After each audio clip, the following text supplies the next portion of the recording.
I showed up to my wife's military family day only to see everyone laughing and pointing. Deadweight husband is here. Then my wife, a second lieutenant, handed me an envelope. My first order as a lieutenant is our divorce, sign, and leave. So I walked away, quietly canceled every payment, party, trip, and pulled out my $20 million investment from her father's firm. Minutes later, my phone lit up with 456 missed calls, and someone showed up at my door. I still remember the weight of the envelope. Not the physical weight. It was paper, after all, maybe an ounce at most. But the psychological weight of it, the way it seemed to grow heavier in my hand with each passing second, like it was made of lead instead of cotton fiber. Like it contained the collected mass of every assumption I'd ever made about my life, my marriage, my worth. The envelope was cream-colored. Expensive paper. The kind you use for formal occasions, weddings, promotions, important announcements. There was a dark irony in that choice that I wouldn't fully appreciate until later. But I'm getting ahead of myself. Let me take you back to the beginning of that day. To the moment I woke up in her apartment on base. The morning sun filtering through the blinds in those distinctive parallel lines that always reminded me of prison bars. I didn't know it then, but that image would prove more prophetic than I could have imagined. It was Saturday, April 15th. I remember because it was tax day, and I'd spent the previous evening finishing our joint returns. Well, my returns. Sarah hadn't contributed to our household income in the 3 years we'd been married. Not that I'd ever complained. I'd always believed in supporting your partner's dreams, even when those dreams meant she was gone for months at a time, training, deploying, building a career that seemed to expand in direct proportion to the shrinking space I occupied in her life. The apartment smelled like coffee. I'd set the timer the night before, a small domestic gesture that felt important somehow. I'd learned early in our marriage that Sarah appreciated coming home to these little touches. Or at least, she used to. Lately, she barely seemed to notice. I showered, shaved, put on the outfit I'd carefully selected the week before. Khaki slacks, a navy blue button-down, brown leather shoes. Not too formal, not too casual. The kind of outfit that says, I'm proud to be here, proud to support you, but I know this isn't my show. I'd Googled what to wear to Military Family Day and spent an embarrassing amount of time reading through forum posts from other military spouses trying to navigate the same delicate social calculus. Looking back, I can see how pathetic that was. How much mental energy I was expending on trying to be acceptable, trying to be enough. Sarah was already gone when I emerged from the bedroom. She'd left early for setup. She was on the planning committee for the event, naturally. Second Lieutenant Sarah Chun, always the overachiever, always the one who volunteered for extra duty, extra responsibility, extra everything. It was one of the things I'd loved about her when we met. The note she'd left on the counter was brief. See you at 1400. Don't be late. Not, I love you. Not, looking forward to seeing you. Not even, thanks for coming. Just, don't be late. I should have known then. Should have read the warning signs written in that curt, impersonal tone. But I didn't. Or maybe I did, and I just refused to acknowledge what I was seeing. Hope is a powerful anesthetic. It numbs you to the pain that's coming, right up until the moment it arrives. I grabbed my keys, my wallet, my phone. I'd charged it fully the night before. Another small preparation, making sure I could take plenty of photos of Sarah at her event, capture her moment of triumph, be the supportive husband documenting his wife's success. The drive to the base took 40 minutes. I knew the route by heart now. I'd made it dozens of times over the past 3 years, for ceremonies, for deployments, for returns, for briefings where they explained to families what the next 6 months would look like while our soldiers were overseas. I'd sat through so many of those briefings, nodding along, asking appropriate questions, being the model military spouse. And I'd been proud, genuinely proud. Sarah was serving her country. She was doing something important, something that mattered. What was I doing? I worked from home, managing investments, handling portfolios, moving money around on spreadsheets. It wasn't heroic. It wasn't noble. It was just a job. At least, that's what I told myself. That's what Sarah had told me, in increasingly less subtle ways, over the past year. The guard at the gate checked my ID, my base pass, waved me through with a practiced efficiency that spoke to how routine this had all become. I found a parking spot in the visitor lot, not too close to the main event area. I didn't want to seem presumptuous, and sat in my car for a moment, watching other families stream toward the field where the celebration was being held. They looked happy, excited. There were kids running ahead of their parents, balloons bobbing in the spring breeze, the distant sound of a brass band warming up. It was supposed to be a celebration. Military Family Day was designed to honor not just the service members, but the families who supported them, who held down the fort at home, who made sacrifices of their own. I felt a flutter of something in my chest. Not quite hope, not quite dread. Something in between. The feeling you get when you're waiting for test results that could go either way. I got out of the car, locked it, walked toward the sound of celebration. That's when I first noticed them. The stairs. At first, I thought I was imagining it. But no, there were definitely people looking at me, pointing, whispering to each other behind raised hands. A cluster of women in military dress uniforms, probably Sarah's colleagues, their eyes tracking me as I approached. A group of older men. Senior officers, judging by their insignia, pausing mid-conversation to watch me pass. And then I heard it. Deadweight husband is here. The voice wasn't trying to whisper. It was meant to be heard, meant to land. And it did, with the force of a physical blow. I stopped walking, turned, tried to locate the source. A young lieutenant, male, early 20s, the kind of fresh-faced confidence that comes from recent graduation and a shiny new rank, was smirking at me. His friends, a whole group of them, maybe 8 or 10 junior officers, were laughing. Not discreet chuckles, but full-throated laughter. Deadweight. Another voice picked up the refrain. Bet he's here for the free food. More laughter. Louder now. I felt my face flush. Felt the heat crawl up my neck, settle in my ears. Fight or flight kicked in. My heart rate spiked. My palms went clammy. My breathing went shallow. Every instinct screamed at me to either confront them or run. I did neither.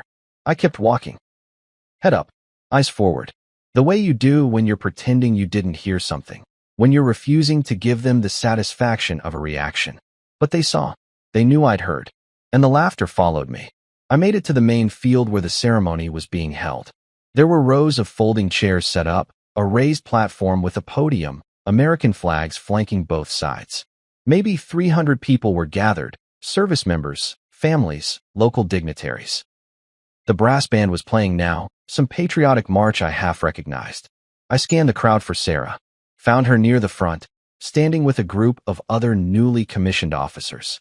She was wearing her dress uniform, the formal one she'd spent a small fortune getting tailored to perfection. She looked sharp, professional, every inch the officer.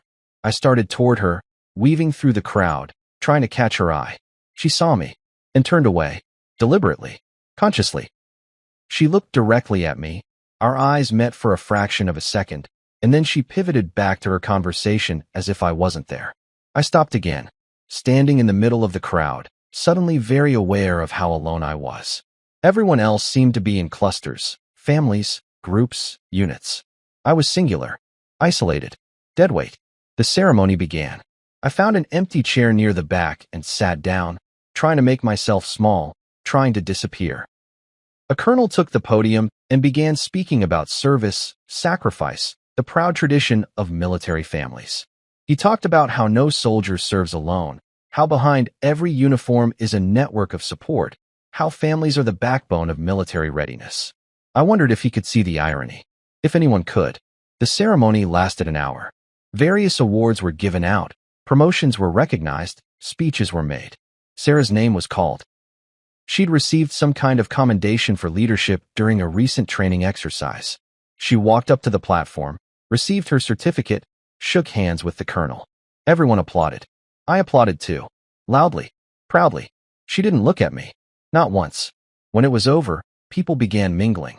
There were refreshment tables set up. I'd been right about the free food, apparently, and the brass band had transitioned to more casual music. It was meant to be social time, a chance for families to celebrate together. I approached Sarah's group again. She was surrounded by her fellow officers, all of them talking animatedly, reliving moments from their training, making inside jokes I wasn't part of. Sarah, I said, when I finally managed to wedge myself into the circle. Congratulations. That commendation was. Not now, James. Her voice was flat, cold, the way you'd speak to a telemarketer. I just wanted to. I said not now. The other officers were watching. Some looked uncomfortable. Others looked amused. Like this was entertainment. Okay, I said quietly. I'll be over there. I gestured vaguely toward the refreshment area. Sarah had already turned back to her conversation. I walked away. Again. Seemed to be doing a lot of that today. The refreshment table had the standard fare, cookies, coffee, lemonade, the kind of snacks you expect at any public event. I poured myself a coffee I didn't want, just to have something to do with my hands, and stood off to the side, watching. You must be James. I turned. A woman in her 50s, wearing a civilian dress but with the bearing of someone who'd spent time in uniform, was smiling at me. But it wasn't a friendly smile. It was the kind of smile a shark gives just before it bites. I said carefully. I'm Colonel Patterson. I command Sarah's battalion. She paused, took a sip of her own coffee. She's told us a lot about you. The way she said it, the emphasis on a lot, made it clear that whatever Sarah had shared, it wasn't flattering. Has she? I kept my voice neutral. It must be difficult, being married to such an accomplished officer. Trying to find your own place in her shadow. There it was. The knife slid between the ribs with surgical precision. I'm proud of Sarah, I said. I've always supported her career. Of course you have. Another smile. Well, I'll let you get back to your coffee. Good to finally put a face to the name. She walked away, leaving me standing there with the distinct feeling that I'd just been evaluated and found wanting. More people filtered past. More stares. More whispers. I caught fragments of conversations. Can't believe she brought him. Heard he doesn't even work. Probably just after her benefits. Each comment was another small cut. Paper cuts don't seem like much individually, but enough of them and you'll bleed out all the same. I checked my phone. 3:47 p.m. The ceremony had started at 2 o'clock. Surely this would be over soon. Surely I could leave, go home, escape this nightmare. James Chun. A lieutenant I didn't recognize was standing in front of me. Young, confident, holding something in his hands. An envelope. Lieutenant Chen asked me to give this to you. He thrust it toward me. She said it's urgent. I took it. The cream-colored paper felt expensive in my hands. Thanks, I managed. The lieutenant nodded and left. Quickly, like he didn't want to be associated with me longer than necessary. I stared at the envelope. It wasn't sealed. The flap was just tucked in. Around me, the celebration continued. Music played. People laughed. The spring breeze carried the smell of fresh-cut grass and coffee. I opened the envelope. Inside were 3 pieces of paper. The first was a handwritten note on Sarah's personal stationery. My first order as a second lieutenant is our divorce. Sign and leave. The second and third pages were divorce papers. Already filled out. Already signed by Sarah. Just waiting for my signature to make it official. I read the note again. Once. Twice. 3 times. My first order as a second lieutenant is our divorce. Not, I want a divorce. Not, we need to talk. Not even, this isn't working. An order. Like I was one of her subordinates. Like our marriage was a military operation to be concluded. Like I was something to be dismissed. Sign and leave. I looked up. Across the field, Sarah was watching me. She'd been waiting for this moment, I realized. Waiting to see my reaction. Waiting for me to break down, to make a scene, to give everyone here more ammunition for their gossip. Our eyes met again, and I saw it there, in her face. Not regret, not sadness, not even anger. Satisfaction. She was pleased, proud even. This was her moment of triumph, not the commendation, not the promotion. This, the public disposal of her deadweight husband. Something happened in that moment. Something shifted inside me. Like a tectonic plate suddenly moving after years of pressure. A lifetime of trying to be good enough, to be supportive enough, to shrink myself down to fit into the space Sarah had allocated for me. All of it crystallized into a single, clear realization. I was done. Not angry. Not yet. That would come later. But done. Finished. Released from the burden of pretending this was something it wasn't. I folded the papers carefully, put them back in the envelope. Tucked the envelope under my arm. And then I walked away. Not rushed. Not running. Just walking. Calmly. Deliberately. Each step measured and certain. Behind me, I heard someone say, "That was cold." Someone else responded. He needed to hear it. More laughter. I kept walking. past the refreshment tables, past the folding chairs, past the clusters of families celebrating their service members, past the gate guards who didn't look at me twice. To my car. I got in, closed the door, sat in the driver's seat with my hands on the steering wheel, staring at nothing. Then I started the engine and drove away. It wasn't until I was 10 miles from the base, stopped at a red light, that I realized I was shaking. My whole body was trembling like I'd been dunked in ice water. Adrenaline crash, probably. The body's response to trauma. Because that's what it was. Trauma. A wound. The light turned green. I drove. I didn't go home. To her apartment, I should say. It had never really been home. Home is where you're wanted. Where you belong. That place had just been a storage unit for my belongings, a mailing address, a convenient fiction. Instead, I drove to a coffee shop I liked on the other side of town. A quiet place where I'd sometimes go to work when I needed to think. The kind of place with mismatched furniture and local art on the walls and baristas who didn't make conversation unless you initiated it. I ordered a coffee, found a corner table, pulled out my laptop, and then I started making phone calls. The first call was to Marcus Webb, my attorney. We'd gone to college together, stayed friends, occasionally grabbed drinks when our schedules aligned. He specialized in family law, ironically enough. James. His voice was warm when he picked up. It's been too long, man. How are you? How's Sarah? I need a divorce lawyer, I said. Can you recommend someone? A pause. Shit. James, I'm sorry. I didn't. When did this? Today? Just now. Can you recommend someone? I can do better than that. I can take your case. When can you come in? Tomorrow morning? I'll make time. Come to my office at 9. And James? Don't sign anything until we talk. Understand. Understood. I hung up, opened my laptop, logged into my banking portal. Here's something most people didn't know about me. I was good at my job. Very good. I managed investment portfolios for several high-net-worth clients, had a talent for identifying undervalued assets, knew how to read market trends. I'd built a solid career, made good money, maintained a low profile. I'd done all of this while being the supportive spouse, while managing our household, while handling every domestic responsibility so Sarah could focus on her career. I told myself I was being a good partner. Really, I'd been making myself invisible. But invisible doesn't mean powerless. I pulled up my accounts. Our accounts. The joint checking account where my paycheck was deposited every 2 weeks. The joint savings account where I'd been diligently setting aside money for our future. A house, maybe, or kids eventually, or whatever we decided together. Except we didn't decide together. Not anymore. Maybe not ever. I initiated transfers. Moved my money out of the joint accounts, back into my personal accounts. The ones I'd maintained separately, thank God, despite Sarah's occasional comments about how married people should share everything. It took 15 minutes to undo 3 years of financial entanglement. Next, I opened my email. Found the folder labeled Chun Family Investments. Thomas Chun, Sarah's father. Real estate mogul, self-made millionaire, the kind of man who'd pulled himself up from nothing and never let anyone forget it. He'd built his fortune in commercial real estate development, shopping centers, office buildings, mixed-use developments. Smart investments, most of them. Good instincts. But instincts only get you so far. Eventually, you need capital. And about 2 years ago, Thomas had needed a lot of capital for a major project in downtown Seattle. A mixed-use development that would revitalize an entire neighborhood, bring in millions in revenue, cement his legacy as more than just another developer. He'd needed investors. Big investors.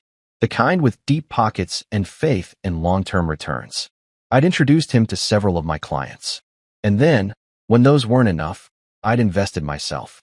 $20 million. Every penny I'd saved, every dollar I'd earned, every successful trade I'd made. All of it poured into Thomas Chen's vision. He'd been grateful, effusive even, called me son, told Sarah she'd married a brilliant man, promised that this investment would pay off beyond our wildest dreams. Sarah had smiled at that, proud of me for once, or maybe just proud that her husband could be useful to her father.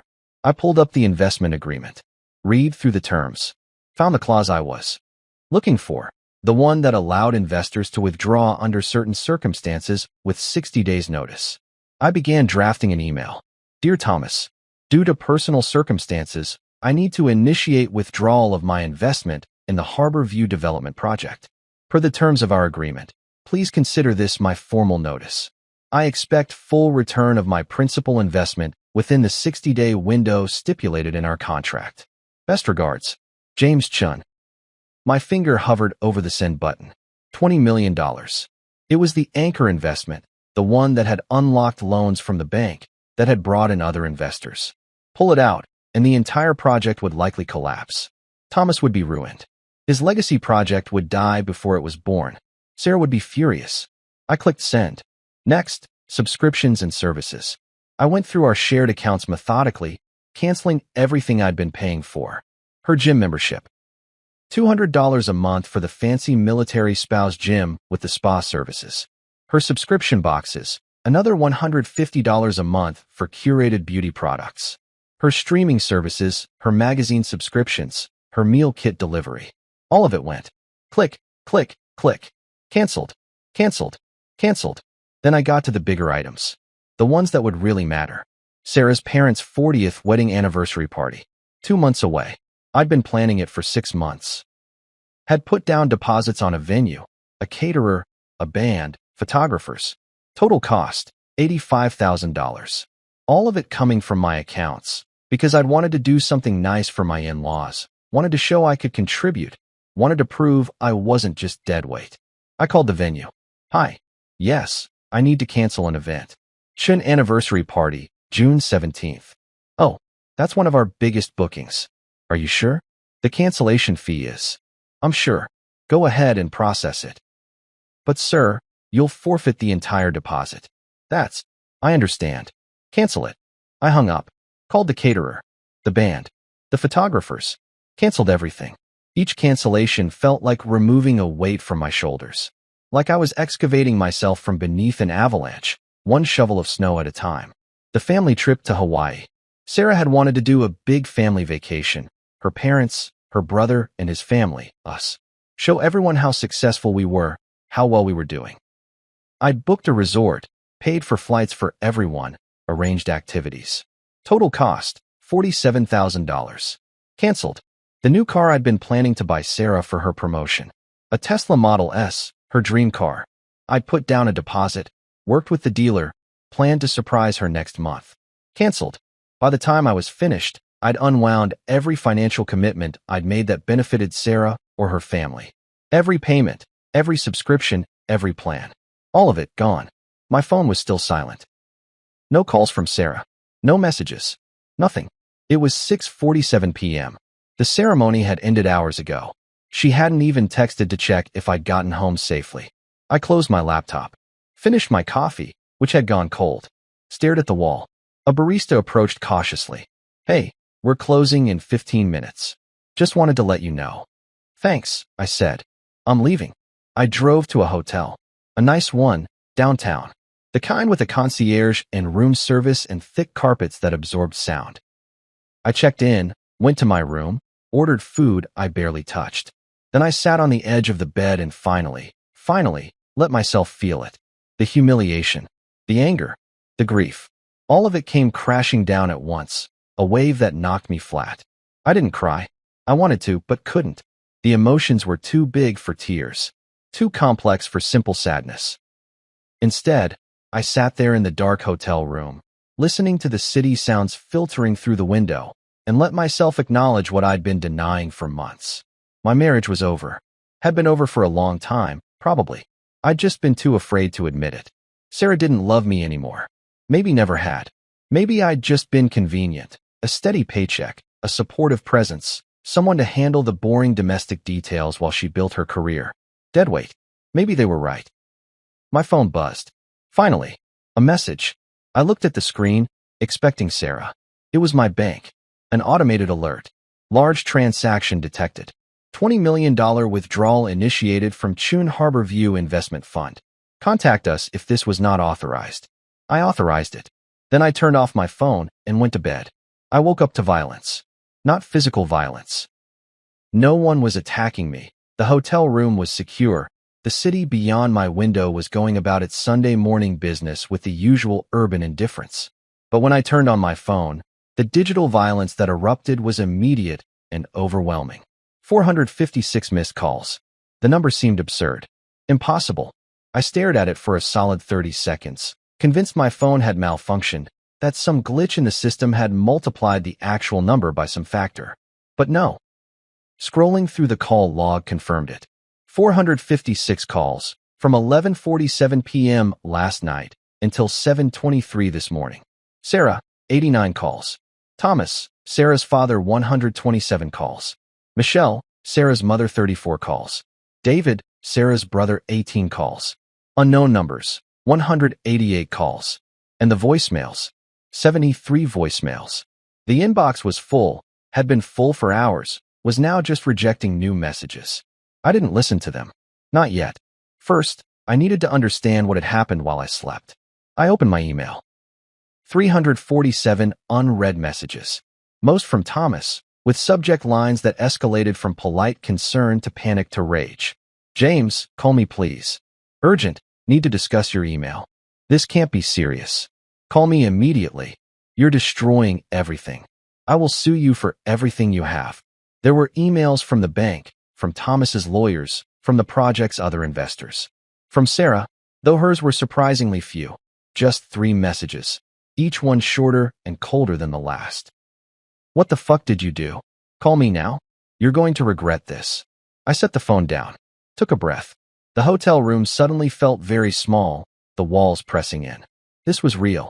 This was happening.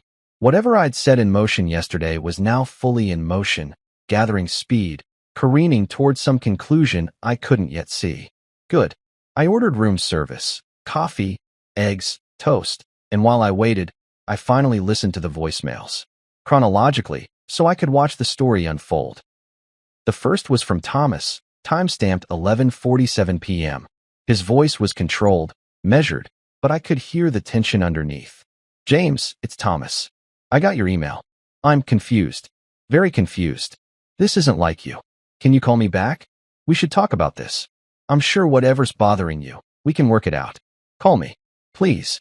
The second, 11:52 p.m. James, it's me again. Look, I understand you and Sarah might be having problems. Marriage is hard, especially with military life. But let's not make rash decisions that affect everyone, okay? This project, there are a lot of people counting on it. A lot of families. Please call me back. The third, from Sarah, 12:03 a.m. James, what the actual fuck? My dad is losing his mind. Did you really pull out of his project? Are you seriously that petty? Call me. Now. Thomas again, 12:15 a.m., his voice starting to crack. James, I need you to listen to me. If you withdraw that investment, the bank will call the loans. The whole project will collapse. 20 years of work, James. 20 years of building toward this. I'm begging you. Whatever Sarah did, whatever happened between you two, don't punish all these other people. Don't punish me. Sarah, 12:34 a.m., her voice sharp with fury. You coward. You absolute fucking coward. You don't get to do this. You don't get to fuck over my entire family because your feelings got hurt. Grow up. Sign the papers, undo this bullshit, and grow the fuck up. Michelle Chun, 1:07 a.m., crying. James, sweetie, please call us back. Tom is having a panic attack. He's talking about losing everything. I don't understand what happened. You were always such a good son-in-law. Please call us back. And on and on. The messages grew more desperate, more angry, more incoherent. Thomas threatening legal action. Sarah calling me every name in the book. David, Sarah's brother, trying to play mediator, suggesting we all calm down and talk like adults. Unknown numbers, investors, I assumed, or maybe Thomas's business partners, demanding to know what was happening, threatening their own legal action. By 4 a.m., Thomas's messages had devolved into incoherent rage. You're nobody. You hear me? Nobody. I made you. I brought you into this family. And this is how you repay me? You're finished in this city. I'll make sure of it. You'll never work in investment management again. The message cut off, exceeded the time limit. The last voicemail was from Sarah, left at 7:23 a.m. James. Her voice was different now. Flat. Empty. Defeated. My dad had a heart attack. He's in the hospital. I hope you're fucking happy. I set the phone down again. Closed my eyes. A heart attack. I felt what? Guilt? Satisfaction? Concern? Honestly, I wasn't sure. The emotions were too tangled, too contradictory. Part of me, the part that had spent 3 years trying to be a good son-in-law, that had liked Thomas despite everything, felt terrible. A heart attack. That was serious. Potentially fatal. But another part of me, the part that was still hearing deadweight husband echoing in my ears, still seeing Sarah's satisfied smile as she handed me those divorce papers, felt nothing. Or worse than nothing. Felt a cold, clinical satisfaction that actions had consequences, that humiliation could flow both ways. I was still sitting there, trying to parse my own emotions, when someone knocked on my door. Not the tentative knock of housekeeping. A firm, insistent pounding. James Chun. Open this door. Sarah's voice. Unmistakable. I looked at the door. It had a deadbolt, a chain lock, a privacy lock. All engaged. She couldn't get in. I know you're in there. Open the fucking door. More pounding. Aggressive enough that I worried the hotel would call security. James. James. I walked to the door. Stood there for a moment, looking through the peephole. Sarah was alone. Still in civilian clothes. Jeans, a t-shirt. Her hair pulled back in a messy ponytail. She looked exhausted. Wrecked. Her eyes were red, her face blotchy. Good. A cold voice in my head said. Now she knows how it feels. I'm calling the police if you don't leave, I said through the door. You son of a bitch. She pounded again. You put my father in the hospital. Your father's business decisions put him in the hospital, I said.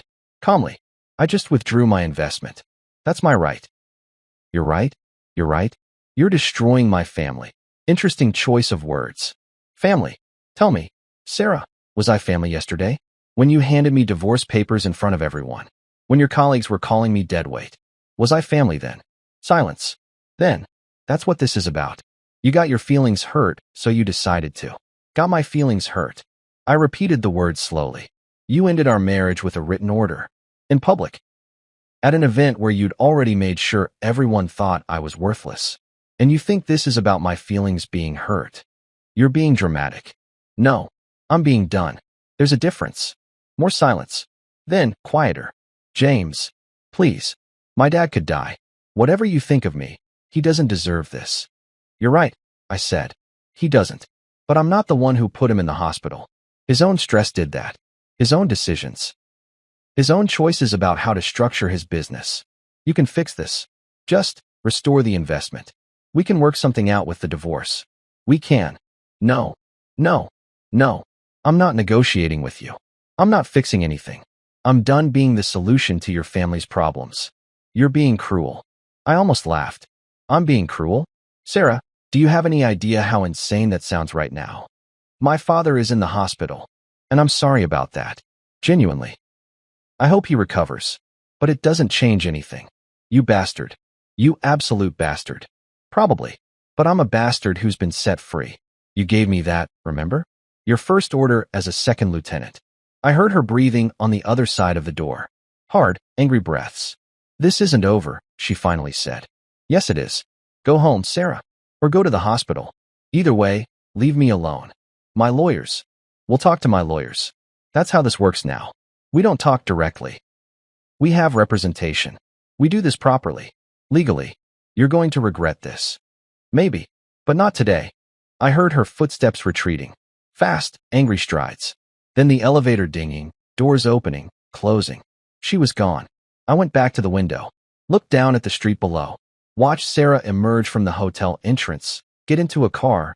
Her mother was driving, I noticed, and speed away. My phone rang again. Thomas's number.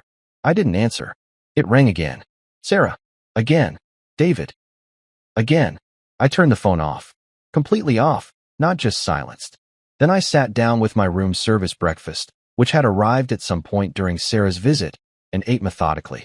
The eggs were good. The coffee was better. The toast was exactly the right amount of crispy. Small pleasures. Sometimes that's all you have. Marcus Webb's office was in a restored brownstone in the historic district, the kind of place that radiated competent respectability. Leather chairs, law books on shelves, framed diplomas from Yale Law, photographs of Marcus with various clients and colleagues. Success, tastefully displayed. Marcus himself was in his late 30s, black, impeccably dressed in a suit that probably cost more than my monthly rent. We'd been roommates freshman year, stayed friends through the chaos of college, maintained contact after graduation even as our lives diverged. Jesus Christ, James. He was reading through the documents I'd brought. The divorce papers Sarah had given me, the investment withdrawal notice, printouts of some of the voicemails and emails. This is a lot. That's one word for it. How are you holding up? I shrugged. I'm here. I'm functional. That's about all I can manage right now. Fair enough. He set the papers down. Okay, let's break this down. First, the divorce. These papers are amateur hour. She clearly had someone draft them quickly, probably a legal assistance attorney on base. They're not terrible, but they're not good either. We can do better. Define better. Well, for starters, she's asking for spousal support. Given that she's a second lieutenant with a guaranteed income and benefits, and you have a well-established career with significantly more earning potential, that's laughable. If anything, you'd have a stronger claim for support from her. I don't want her money. I know, but we can use the threat of it as leverage. Second issue. She's asking for half of all marital assets. That's standard, but we need to carefully document what's marital and what's separate. When did you get married? 3 years ago. June. And your investment career predates that? By 10 years. I've been managing portfolios since I was 25. Good. So we can argue that any assets you accumulated before the marriage, or any income from investments you made before the marriage, are separate property. That includes your investment accounts, your portfolio management income, potentially even the returns on those investments if we can show they were entirely separate from the marriage. What about the $20 million I pulled from her father's project? Marcus winced. Yeah, we should talk about that. That's going to be complicated. How so? Well, when did you make that investment? 2 years ago, during the marriage. So technically, it could be considered marital property, which means Sarah might have a claim to half of it, or at least half of any returns. But it's my money. I earned it. Doesn't matter. Anything acquired during the marriage is presumed to be marital property in this state, unless you can prove it came from a separate source. Did you have a prenup? I shook my head. Shit. Okay, that's not ideal, but we can work with it. We'll argue that the investment was made entirely with your separate funds, that Sarah contributed nothing to it, that she has no equity stake. But James, I have to ask, why did you pull it? What were you thinking? I told him. Everything. The ceremony. The humiliation. The envelope. The order to sign and leave. When I finished, Marcus was quiet for a long moment. She ordered you to sign divorce papers? He finally said. Like a military command? Her first order as a second lieutenant, yes.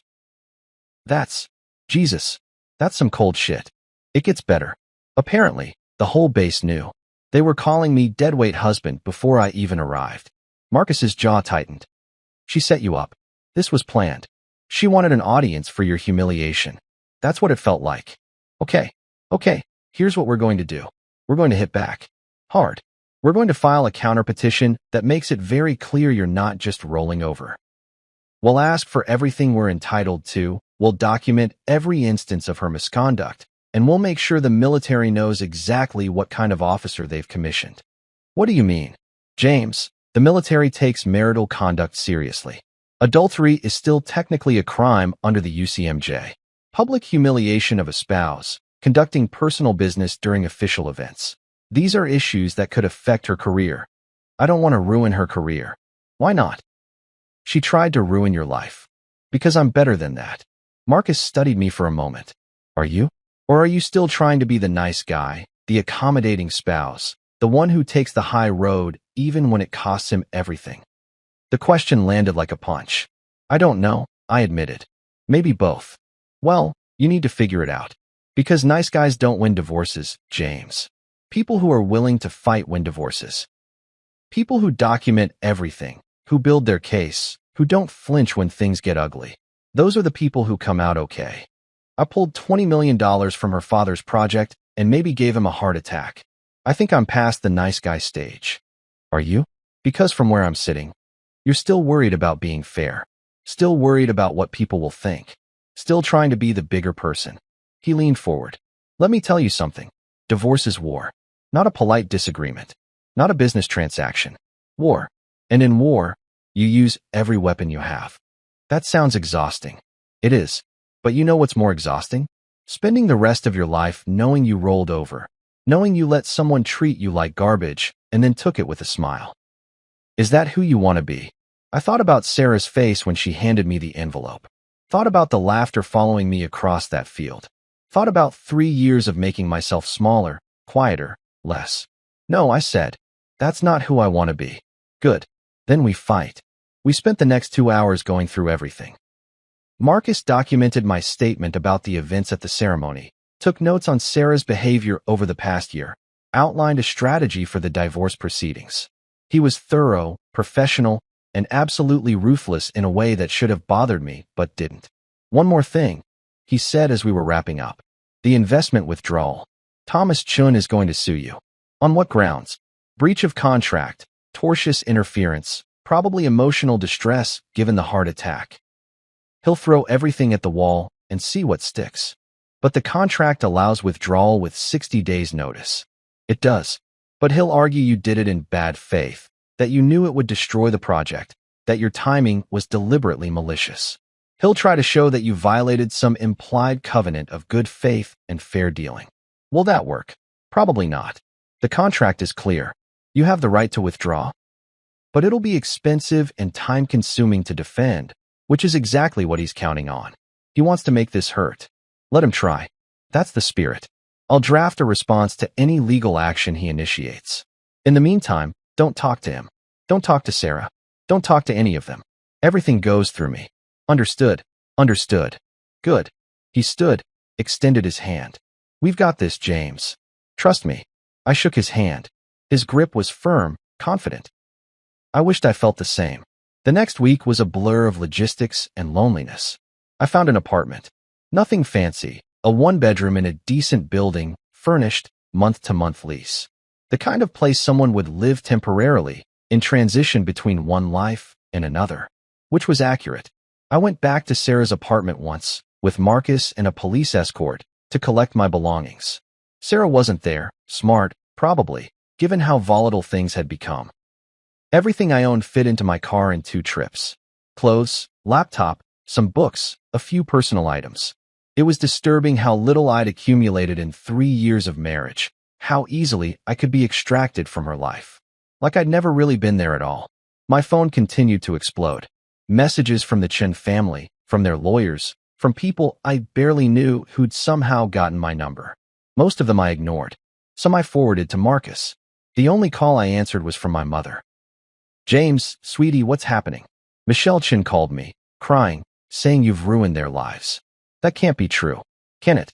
My mother, Eleanor, professor of English literature, perpetual optimist, believer in the fundamental goodness of people. We'd always been close, though I hadn't told her much about the problems in my marriage. Hadn't wanted to worry her. Hadn't wanted to admit failure. It's complicated, Mom. Then uncomplicate it for me. So I did. Told her everything. The ceremony, the humiliation, the divorce papers, the investment withdrawal. All of it. When I finished, there was a long silence on the other end.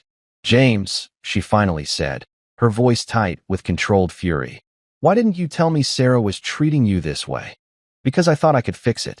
Thought if I was just more supportive, more understanding, more patient, more invisible. The accuracy of that hit hard. Yeah, more invisible. Oh, my sweet boy. That's not love. That's erasure. I felt my throat tighten. I know that now. Good. And the Chens? Michelle calling me, trying to guilt me into talking sense into you. She's trying to protect her family. By sacrificing mine. No, absolutely not. You listened to me, James. You did the right thing. You stood up for yourself. You refused to be treated like you don't matter. I'm proud of you. Even though I maybe gave someone a heart attack, Thomas Chen's health issues are his own responsibility. He chose to structure his business in a way that made it vulnerable to a single investor's withdrawal. That's poor business practice, not your fault.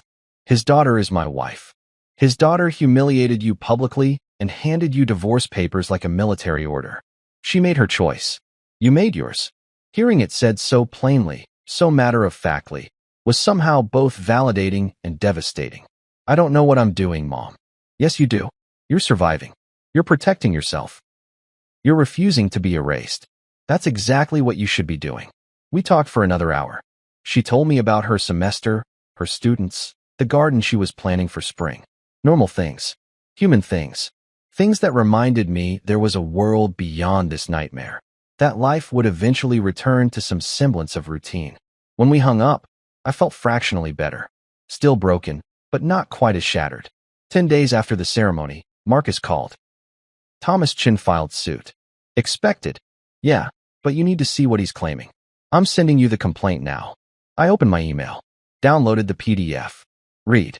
Thomas was suing for $47 million. $20 million for the withdrawn investment, plus an additional $27 million in damages for lost profits, emotional distress, and reputational harm.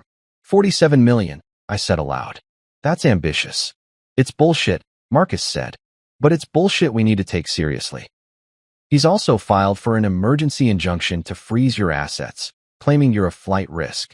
A flight risk? He's arguing that you have significant liquid assets and no reason to stay in the area given the divorce. That you might liquidate everything and disappear. That's insane. It is. But we need to oppose it anyway. There's a hearing tomorrow at 2 o'clock. Can you make it? I'll be there. The hearing was in downtown Seattle, in a courtroom that smelled like old wood and older decisions. Thomas was there with his attorney, a sharp-looking woman in her 50s who radiated expensive competence. Sarah was there too, sitting behind her father, avoiding my eyes. Thomas looked terrible, gray, diminished, older than his 63 years. The heart attack had clearly taken a toll. Part of me felt guilty seeing him like that. Most of me felt nothing. The judge was a middle-aged man who looked like he'd rather be anywhere else. He read through Thomas's motion with visible skepticism. Mr. Patterson, he said to Thomas's attorney, your client is asking me to freeze the assets of someone who, by your own admission, has deep ties to this community, a thriving business, and no criminal record. On what grounds? Your Honor, Mr. Chun made a substantial investment in our client's project, which he had a contractual right to withdraw. Yes, but the timing and manner of the withdrawal suggest. Suggest what? That he exercised his legal rights at an inconvenient time for your client? That's not grounds for an asset freeze, Ms. Patterson. That's business. Thomas's attorney tried again. Your Honor, there are substantial questions about Mr. Chin's motives. I'm sure there are, and those can be addressed during the main proceedings. But I'm not freezing someone's assets based on speculation and hurt feelings. He looked at Marcus. Mr. Webb, I assume you oppose this motion? Vigorously, Your Honor. I thought you might. Motion denied. Anything else?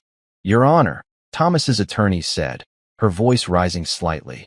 My client is facing financial ruin because his business plan was vulnerable to a single investor's withdrawal. That's a risk he assumed when he structured the deal that way. Not Mr. Chin's problem. The judge gathered his papers. We're done here. And just like that, it was over. Thomas slumped in his chair. Sarah put a hand on his shoulder. Their attorney looked like she wanted to argue further, but knew better. We walked out of the courthouse into pale afternoon sunlight. That went well, Marcus said. Thomas looked destroyed. Good. Marcus. No. He turned to face me. Don't do that. Don't start feeling sorry for him. He made his choices. He backed his daughter while she humiliated you. He benefited from your investment when it was convenient. Now it's not convenient anymore. That's life. You're very good at this, I observed. At what? Being ruthless. He smiled. It's my job. Now come on, let's get lunch. You're buying. The divorce proceeded with the kind of bureaucratic slowness that makes you understand why people in prison track time by marking walls. Days became weeks. Spring turned to early summer. The cherry blossoms I'd admired on my drive to the ceremony had long since fallen, replaced by the deep green of Seattle in full bloom. I fell into a routine. Work from my new apartment. Conference calls with clients. Market analysis. Portfolio adjustments. The same work I'd always done, but now without the pretense of being the supportive spouse working from home so his wife could chase her dreams. Some clients left. Word got around. Divorce, lawsuit, drama. Some people don't like their investment manager coming with baggage. I understood. No hard feelings. Other clients stayed. Some even increased their portfolios with me, saying they respected how I'd handled myself. Stood up for yourself, one told me. I like that in a financial advisor. The lawsuit ground forward. Discovery, depositions, motions. Thomas's attorneys tried every angle.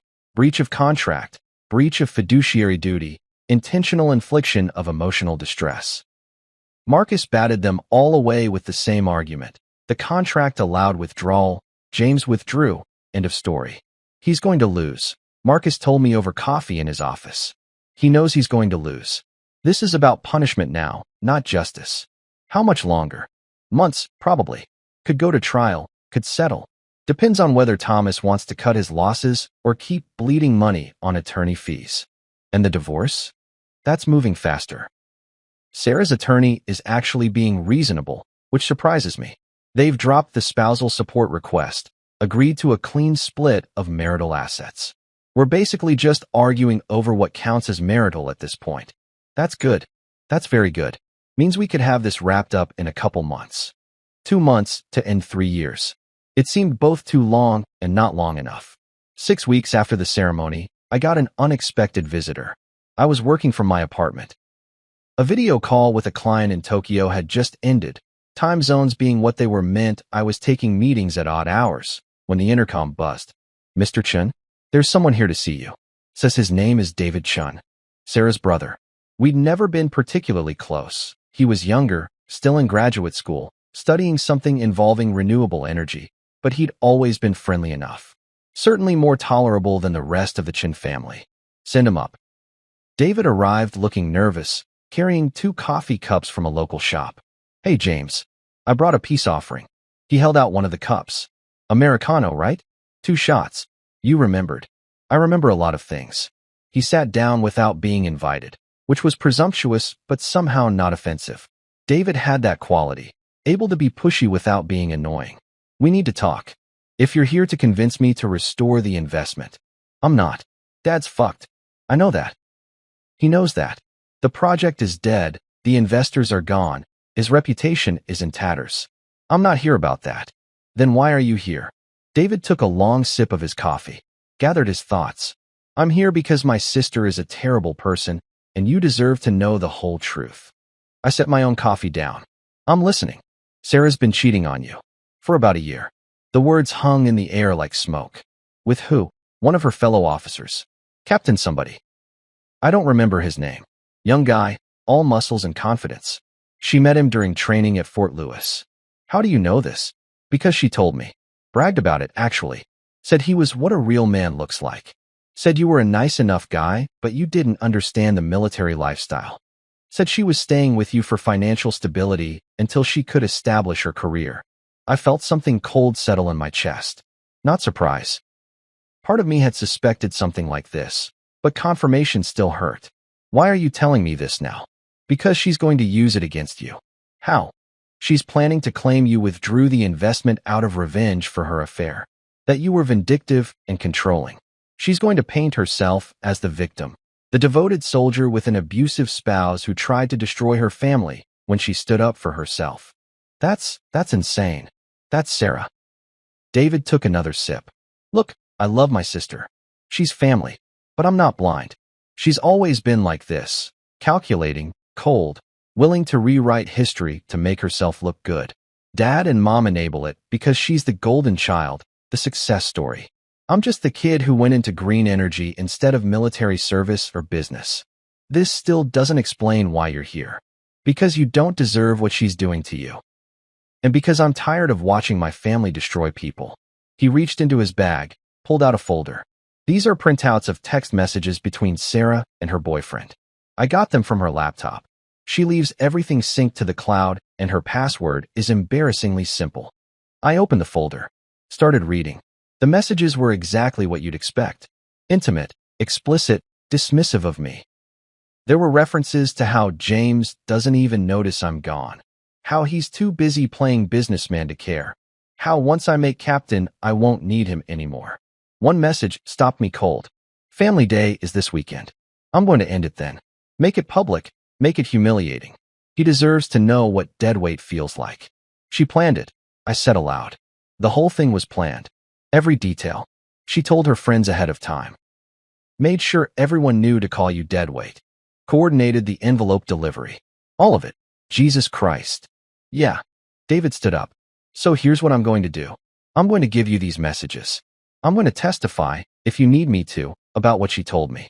And I'm going to do my best to make sure the truth comes out. Your parents will hate you for this. Probably. But I can live with that better than I can live with watching this happen and doing nothing. He moved toward the door, paused. One more thing. The heart attack? Dad didn't have it because of you. He had it because he's been under investigation by the SEC for fraud. Something about falsified financial statements to secure the development loans. The stress of that, combined with your withdrawal, combined with everything else, that's what did it. Not you. How do you know this? I have access to his office. I saw the letters from the SEC attorneys. He's probably going to lose everything anyway, even if your investment had stayed. Does Sarah know? I don't think so. Dad's been keeping it quiet, but it's going to come out soon. He opened the door. Take care of yourself, James. And don't let her win. After he left, I sat with the folder for a long time. Read through the messages again. Felt the weight of premeditated cruelty. Then I called Marcus. We need to meet, I said. I have new evidence. The deposition was held in a conference room that smelled like stress and air conditioning. Sarah sat across from me, her attorney beside her, a court reporter in the corner capturing every word. Marcus had prepared me carefully. Stay calm, he'd said. Answer truthfully but briefly. Don't volunteer information. Don't get emotional. Easy advice. Hard execution. Sarah's attorney started with softballs. Background information, timeline of our relationship, basic facts. Then she got to the point. Mr. Chun, isn't it true that you withdrew your investment in Mr. Thomas Chin's project out of revenge? No. No? You expect us to believe that the timing, immediately after receiving divorce papers, was coincidental. I withdrew the investment because I no longer wanted to be financially entangled with my ex-wife's family. That's not revenge. That's self-preservation. But you knew it would harm Mr. Thomas Chin's business? I knew it was my money, invested under a contract that allowed withdrawal. You knew it would devastate him? I knew it would inconvenience him. I didn't know he was under investigation by the SEC for fraud. If I had, I would have withdrawn sooner. Sarah's eyes widened. Her attorney's face went carefully blank. I'm sorry, did you say fraud? Yes. The SEC is investigating Thomas Chun for falsifying financial statements to secure loans for the Harborview project. You didn't know? I'm surprised. It seems like relevant information for this proceeding. Marcus had warned me this would be a bombshell. He was right. The room went very quiet. Do you have evidence of this investigation? I have the SEC letters that were sent to Mr. Chin's office. I assume you'll want copies. My attorney can provide them. Sarah was staring at me now. Not with anger, with fear. She was realizing how much she didn't know, how much had been hidden from her. Good. Her attorney regrouped. Let's move on. Mr. Chun, are you aware that Ms. Sarah Chun has alleged you were emotionally abusive during your marriage? I'm aware she's made that claim. It's false. She says you were controlling, that you monitored her movements, that you became irrationally angry when she spent time with her military colleagues. I was supportive of her career. I managed our household so she could focus on her service. And I never monitored anything. She had complete freedom. Then why did you react so violently to her request for a divorce? I didn't react violently. I withdrew my investment and my financial support. That's not violence. That's a business decision. A business decision that devastated her family. A business decision that protected my assets from further entanglement with people who had made it clear they had no respect for me. You're saying Ms. Chun didn't respect you? I'm saying she called me deadweight in front of her colleagues, handed me divorce papers at a public event, and had been having an affair for a year while taking my financial support. So no, I don't think she respected me. Silence. You're alleging adultery? I'm not alleging. I'm stating. Ms. Chun has been involved with a Captain Matthew Torres for approximately 14 months. I have text messages documenting the affair, including messages where she discussed how she was staying with me for financial stability until she could establish her military career. Sarah's face had gone white. That's not. How did you? Sarah, don't say anything. Her attorney's voice was sharp. But he can't. I said don't say anything. Marcus leaned back in his chair, a small smile playing at his lips. This was going even better than we'd hoped. I think we need a recess, Sarah's attorney said. I think that's a good idea, Marcus agreed.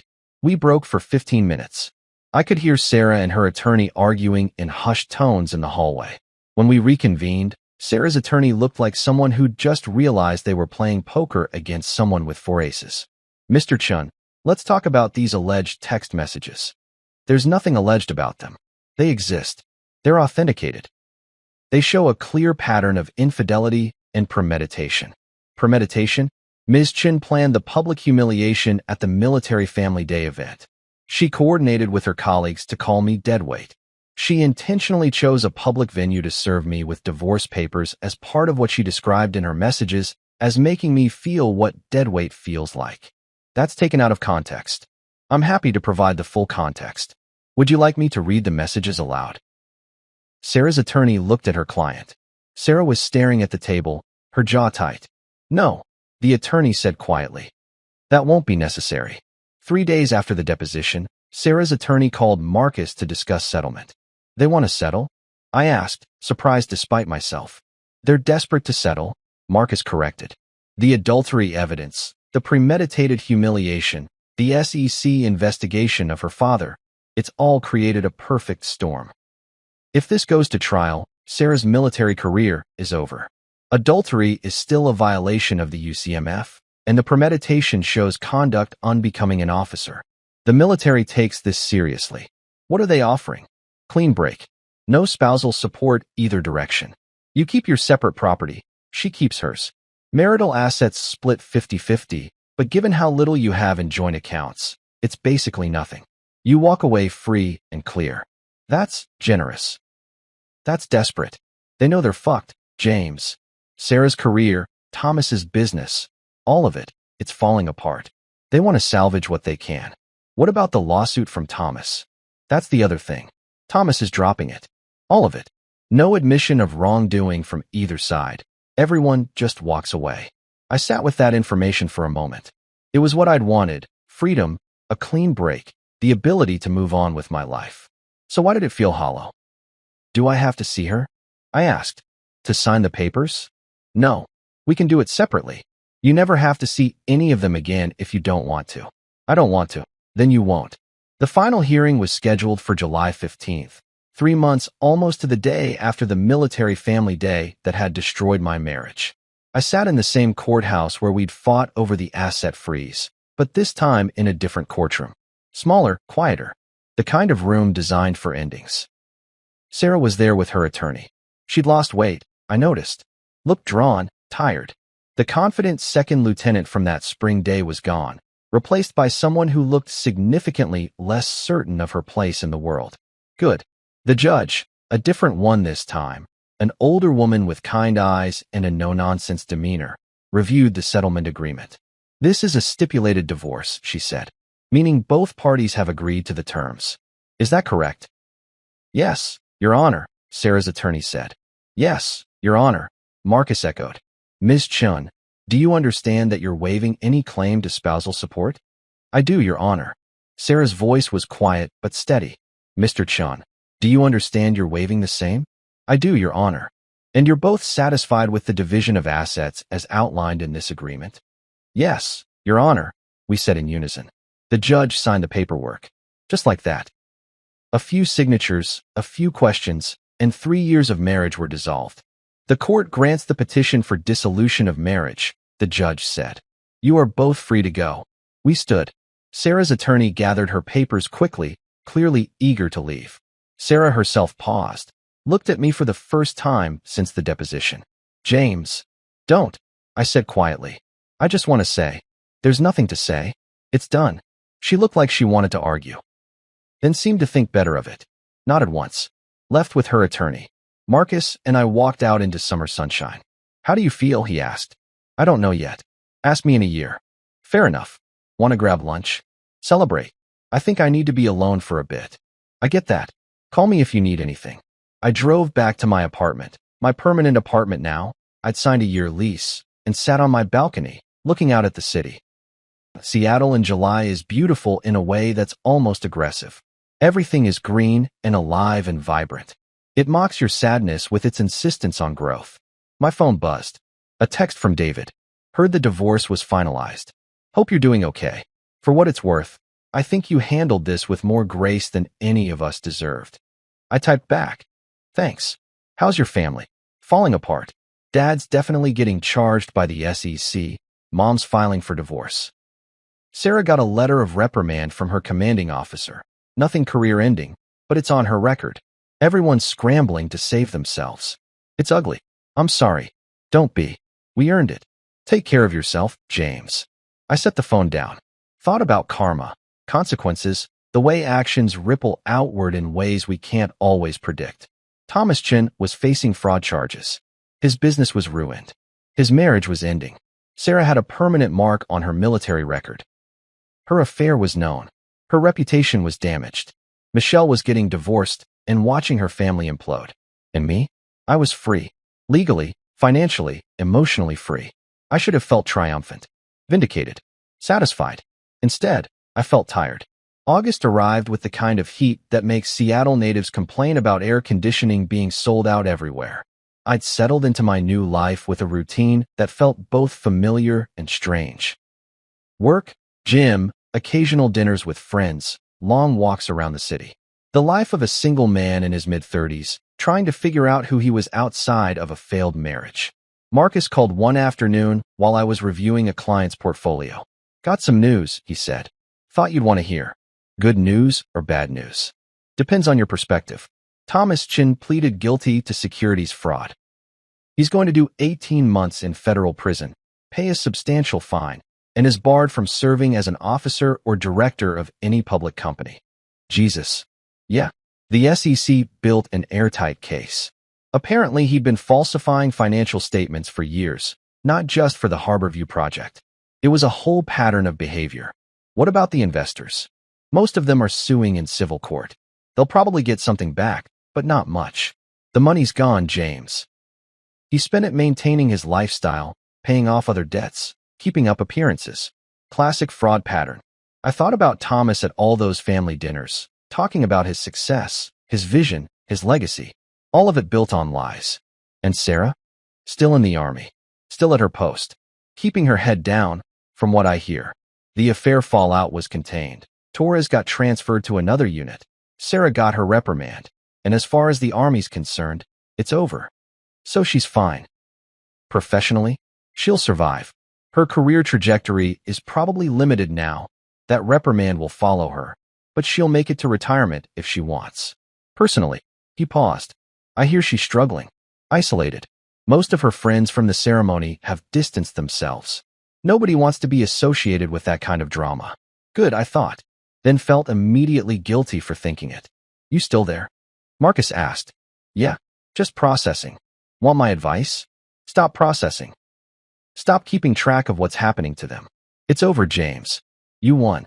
Not in a vindictive way, but in a you survived and you're moving forward way. Let the rest go. You're probably right. I'm definitely right. It's what you pay me for. Now stop obsessing and go live your life. I tried. I really did try to move on, to stop thinking about Sarah and her family, to focus on building something new. But trauma doesn't work that way. You don't just decide to be over it, and then you're magically healed. It lingers. It colors everything. I'd be in the middle of a client meeting and suddenly remember the sound of laughter following me across that field.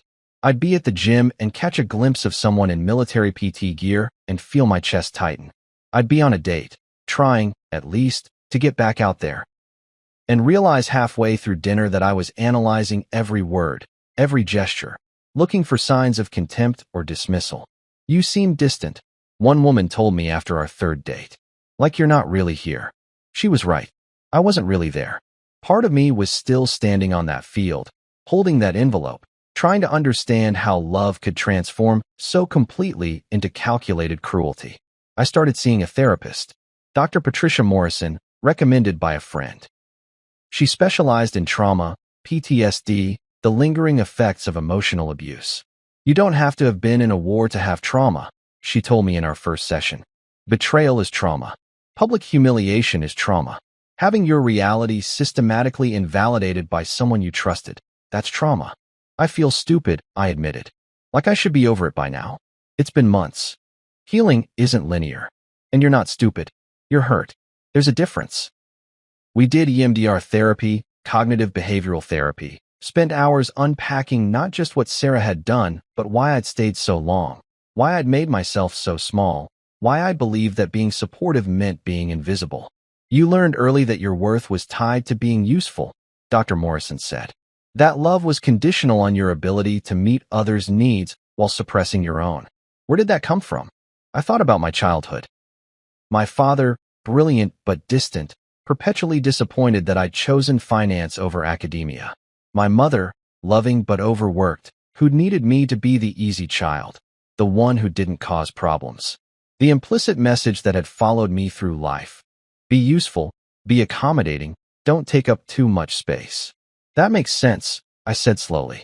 But how do I unlearn it? Carefully, gradually, by making different choices. By noticing when you're shrinking yourself and actively choosing not to. By building a life where your worth isn't dependent on someone else's approval. It sounded simple. It was anything but. October, 6 months after the ceremony.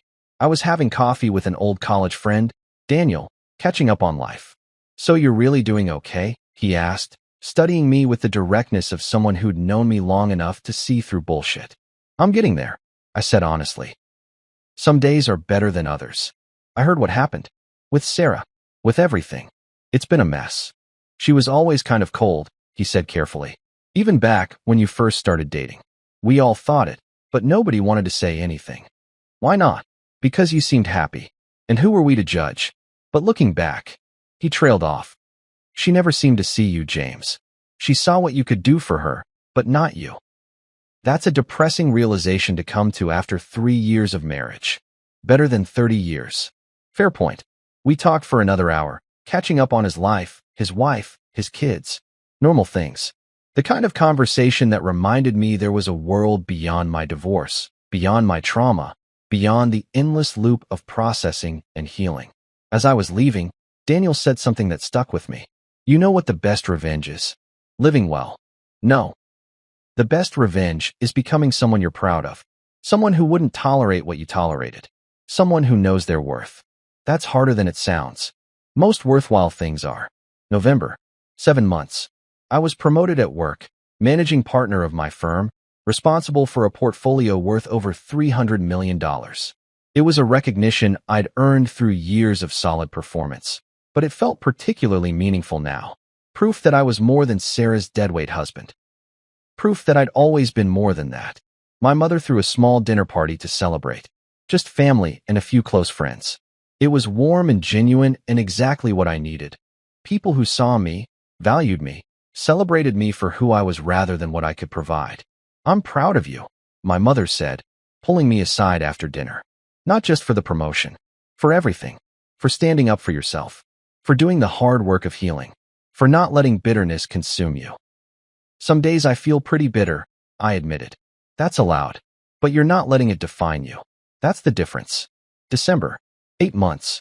Holiday season, which I'd been dreading. Our first Christmas married. Sarah and I had hosted her entire family. I'd cooked for 3 days straight, decorated, wrapped gifts, played the perfect host. They'd barely thanked me. This year, I went skiing in Colorado with a group of friends. We stayed in a cabin, drank too much, told terrible jokes, and didn't talk about anything serious. It was exactly what I needed. On Christmas Eve, sitting by the fire while everyone else was asleep, I checked my phone out of habit. There was a message from an unknown number. James, it's Sarah. I know I'm probably the last person you want to hear from. I just wanted to say I'm sorry. For all of it. You deserve better. I hope you're doing well. Merry Christmas. I stared at the message for a long time. Felt the old anger rise up, then recede, then rise again. Felt the urge to respond with something cutting, something that would hurt her the way she'd hurt me. Instead, I deleted the message, blocked the number, and went to bed. January. 9 months. A new year. I'd made it through all the firsts. First birthday after divorce. First holidays. First anniversary of when we'd met. Each one had been hard in its own way, but I'd survived them. Dr. Morrison and I were talking about dating. Are you ready? She asked. I don't know. How do you know when you're ready? You don't really. But there are signs. Do you find yourself interested in other people? Can you imagine building something new? Or are you still primarily focused on what you lost? I thought about it. I think I'm more focused on what I gained. which is myself, I guess. The version of me that didn't get lost trying to be what someone else needed. That's significant growth, James. I'm impressed. So, I should start dating? I think you should do whatever feels right. There's no timeline, no checklist. Just pay attention to how you feel. And remember what you've learned about your worth. I joined a dating app. Tentatively. Put up a profile that was honest about who I was, what I was looking for, where I'd been. Expected few responses. Got quite a few. I went on dates. Some good, some bad, most somewhere in between. Learned to recognize red flags earlier. Learned to trust my instincts about people. Learned, slowly, that not everyone was looking to take advantage of me. I met Claire in February. She was a software engineer at Microsoft, divorced herself, had a dry sense of humor that matched mine. We met for coffee, talked for 3 hours, made plans to meet again. On our third date, she asked about my ex-wife. I don't want to pry, she said, but I can tell there's some baggage there. And I'm okay with baggage, we all have it. I just want to know what I'm walking into. So I told her. Not everything, but enough. The broad strokes of what had happened. Wow, she said when I finished. That's really rough. I'm sorry. It was. But I'm doing better now. Can I ask, are you really over it? Because I've dated guys who said they were over their exes, but weren't, and it never ends well. I'm not sure anyone's ever completely over something like that. But I'm not still in love with her, if that's what you're asking. I'm not sitting around hoping she'll come back. I'm just healing and trying to figure out who I am now. That's honest. I appreciate that. We kept seeing each other. Slowly, carefully, both of us aware that we were walking into something with our respective histories in tow. But it worked. She didn't expect me to be perfect or healed or unburdened. She just expected me to be honest. I could do that. March. 10 months. I got a letter in the mail. Hand-addressed, nice stationery. A Seattle postmark. I almost threw it away without opening it. But curiosity won. Inside was a letter from Michelle Chun, Sarah's mother. Dear James, I know this letter is overdue. I should have reached out months ago, but I didn't know what to say. I still don't, really, but I need to try. I'm sorry. I'm so deeply sorry for how we treated you, for how we let Sarah treat you, for how we failed to see what was happening until it was too late. You were a good son-in-law. You were kind and generous and supportive. You didn't deserve what happened at that ceremony. You didn't deserve any of it. I know this doesn't change anything. I know apologies don't undo harm. But I needed you to hear it from me. You were never dead weight. You were never less than. You were always enough. I hope you're doing well. I hope you found peace. With regret. Michelle. I read the letter twice. Then a third time. Felt nothing. Or not nothing, exactly. Acknowledgement of pain, maybe. Validation that what had happened was real, was wrong, was worth apologizing for. But it didn't change anything. Couldn't change anything. I filed the letter away. Didn't respond. Maybe someday I would. But not today. April. 11 months. A full year, almost, since the ceremony that had destroyed my marriage and rebuilt my life. I was at the gym, my usual routine, when I saw her. Sarah. She looked different. Harder somehow. Leaner. She was in civilian workout clothes, had earbuds in, was focused on her exercises. She hadn't seen me. I could leave. Should leave, probably. There was no reason to interact. Nothing good that could come from it. But something made me walk over. Sarah. She turned, startled, pulled out one earbud. Recognition flickered across her face, followed by something else. Fear? Guilt? I couldn't tell. James. Hi. Hi. Awkward silence. The gym noise filled the space between us. Weights clanking, treadmills humming, people breathing hard. How are you? She finally asked. I'm good. You? I'm managing. Another silence. She looked like she wanted to say something, couldn't quite find the words. I sent you a message, she finally said. At Christmas. You didn't respond. I know. I deleted it. Oh, Sarah, I need to ask you something. And I need you to be honest. Okay. Did you ever actually love me? Or was I just convenient? She flinched. Looked away. That's not fair. Maybe not. But I'm asking anyway. A long pause. When she finally spoke, her voice was quiet. I thought I did. At first.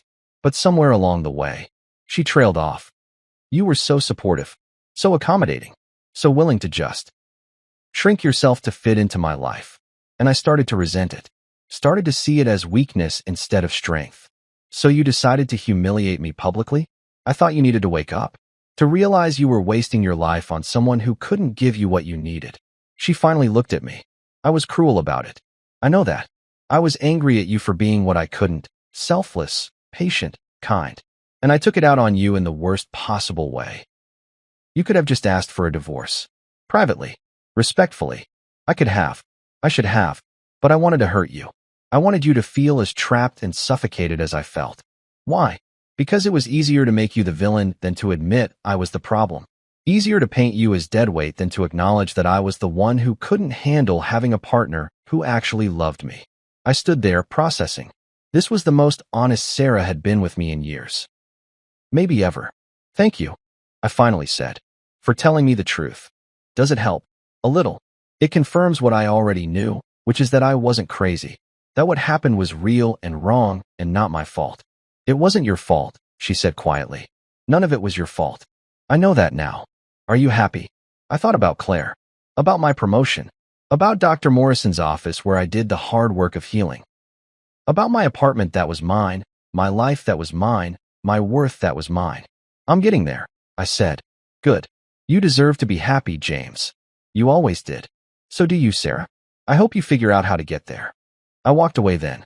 Back to my exercises, back to my routine, back to my life. And I realized, as I was lifting weights and breathing hard and existing in my body in my space, that I meant it. I did hope she found happiness. Not because I loved her anymore, I didn't. Not because I forgave her completely, I wasn't sure I did. But because holding on to anger was exhausting, and I was tired of being exhausted. May. 1 year exactly since the ceremony. I woke up in my apartment, the morning light filtering through curtains I'd chosen, in a bed I'd bought, in a life I'd built from the wreckage of everything that came before. Claire was there. We'd been officially together for 3 months, taking things slow, figuring out what we wanted. She rolled over, smiled at me. Morning. What's the significance of today? It's been a year, I said. Since my divorce. Oh, how are you feeling about that? Honestly, grateful. Yeah. That ceremony, that envelope, all of it. It set me free. Not in the way Sarah intended, but free nonetheless. Free from trying to be enough for someone who would never see me as enough. Free from shrinking myself.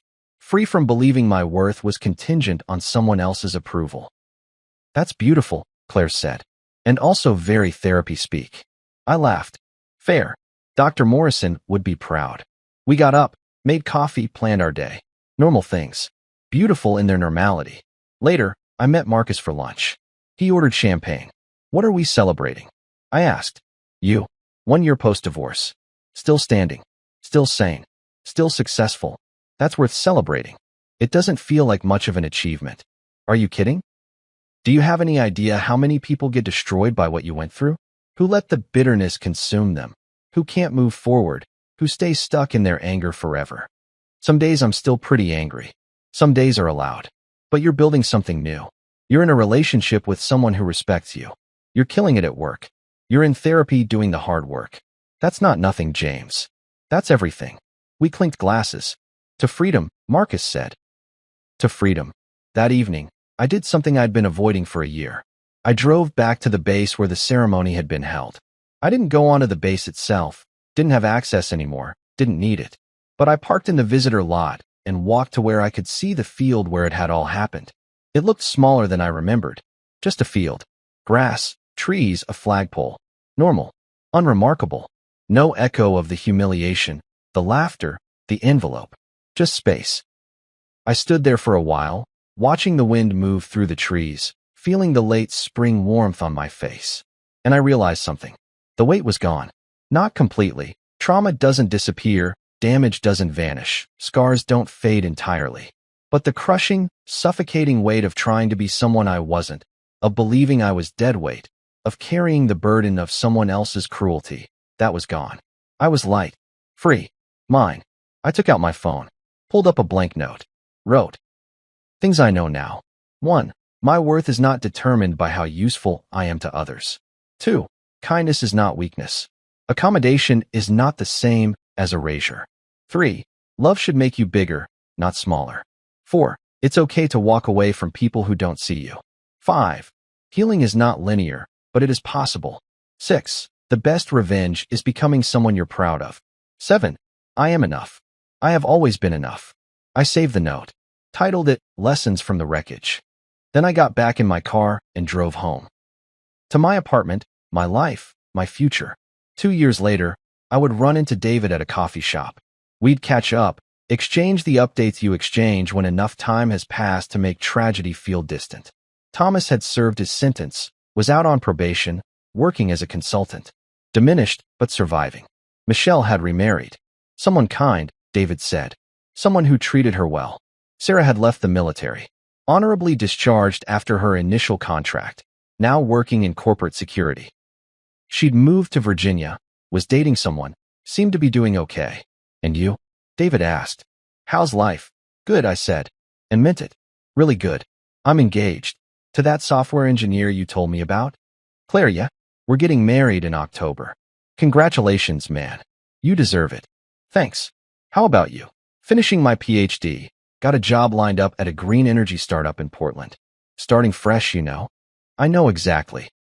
On my wedding day, standing at the altar watching Claire walk toward me, I thought about that envelope. The weight of it.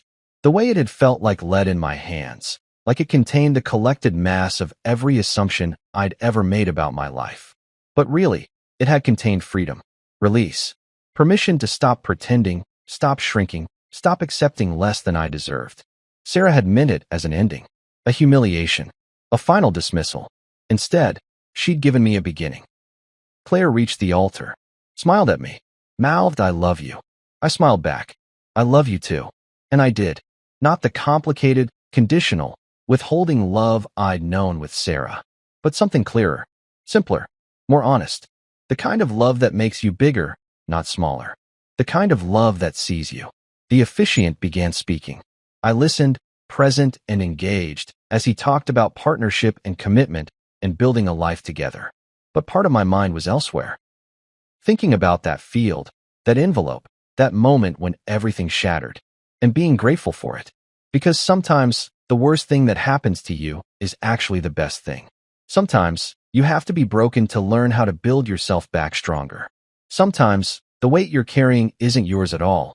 It's something someone else loaded onto you, and you carried it because you thought that's what love was.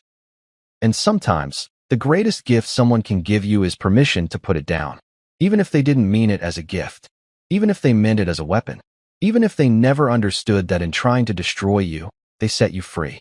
I'm sitting in my home office. Claire and I bought a house in the suburbs, have a dog named Atlas, are talking about kids, reviewing a client portfolio when my phone rings. Unknown number. I almost don't answer, but something makes me pick up. Hello, James. It's Sarah. I haven't heard her voice in over a year.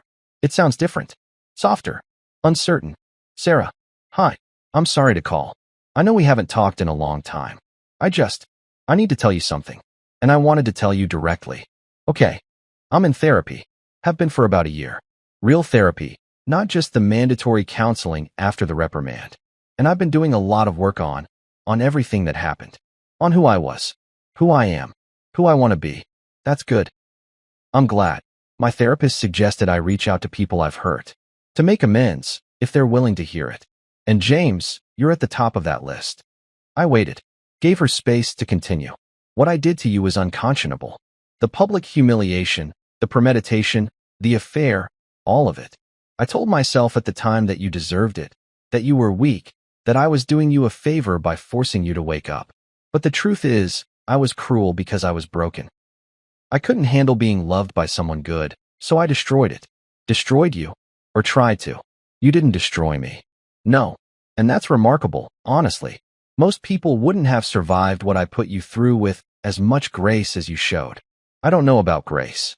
I pulled $20 million from your father's project. That wasn't exactly graceful. That was self-preservation. And honestly, you did us a favor. Dad's fraud would have come out eventually. You just accelerated the timeline. Probably saved some investors from losing even more money. How is he? Sober now? Goes to meetings. Trying to make amends himself. He asked me to tell you he's sorry, but he doesn't think he has the right to contact you directly. He doesn't. But I appreciate the message. Silence for a moment. Then, James, I'm not asking for forgiveness. I don't deserve it. I just wanted you to know that I see now what I couldn't see then. You were never deadweight. You were never weak.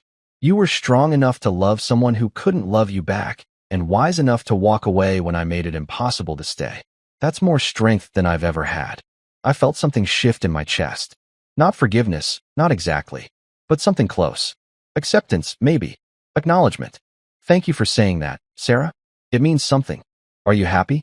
I heard you got married. I am. Very happy. Good. You deserve that. You always did. A pause.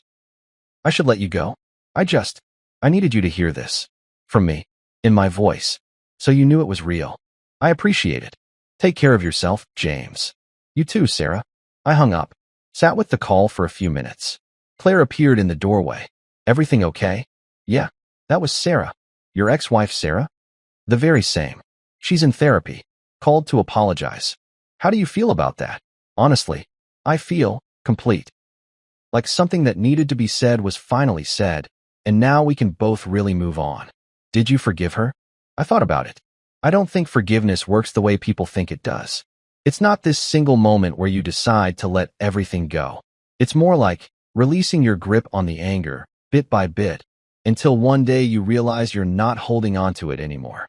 That's very wise. I've had good therapy. She laughed, came over, put her arms around me. I love you. I love you too.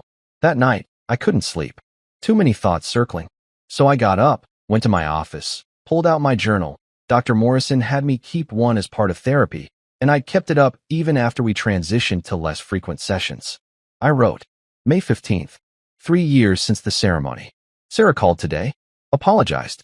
Really apologized, not the defensive kind where you can tell they still think they were partly right. She took ownership, said I deserved better. I realized something while we were talking. I don't hate her anymore. I don't love her either.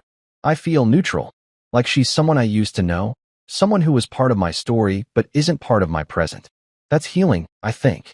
Not forgetting what happened, not pretending it didn't hurt, but releasing the active emotional charge around it. I'm grateful for where I am now. For Claire, for our home, for the life we're building, for the version of myself I've become. Someone who knows his worth, who won't shrink himself, who understands that love should be expansive, not restrictive. I'm grateful even for the pain, because it taught me what I would and wouldn't accept. It showed me who I am when everything is stripped away. I'm grateful for the envelope, for the cruelty that set me free. I'm grateful for the weight I no longer carry. I'm grateful to be standing here, whole and alive and mine. I closed the journal, went back to bed. Claire was asleep, breathing softly, her hand reaching out across the space where I'd been. I took her hand, held it, and I slept, dreamlessly, finally, free.